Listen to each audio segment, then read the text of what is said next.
حضرت براء بن عازب رضی اللہ تعالیٰ عنہ بیان کرتے ہیں، ایک آدمی سورہ کہف پڑھ رہا تھا اور اس کے ایک جانب ایک گھوڑا 2 مضبوط رسیوں سے بندھا ہوا تھا۔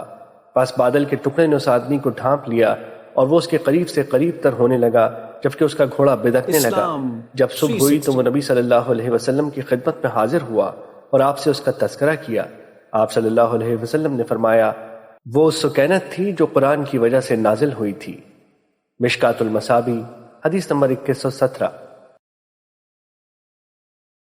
حضرت ابو امامہ رضی اللہ تعالیٰ عنہ بیان کرتے ہیں، میں نے رسول اللہ صلی اللہ علیہ وسلم کو فرماتے ہوئے سنا، قرآن پڑھا کرو کیونکہ وہ روز قیامت اپنے پڑھنے والوں کے لیے سفارشی بن کر آئے گا۔ سورہ بقرہ اور سورہ آل عمران 2 چمکتی ہوئی روشن سورتوں کو پڑھو کیونکہ وہ قیامت کے دن اس حال میں آئیں گی گویا کہ وہ 2 بادل ہیں یا 2 سائبان ہیں یا پرندوں کے غول ہیں جو صفیں باندھے ہوئے اپنے پڑھنے والوں کے حق میں بحث و مباحثہ کریں گے۔ سورہ بقرہ پڑھا کرو کیونکہ اسے حاصل کر لینا باعث برکت اور اسے ترک کر دینا باعث حسرت ہے، اور جادوگر اسے حاصل نہیں کر سکتے۔ مشکات المصابیح حدیث نمبر 2120۔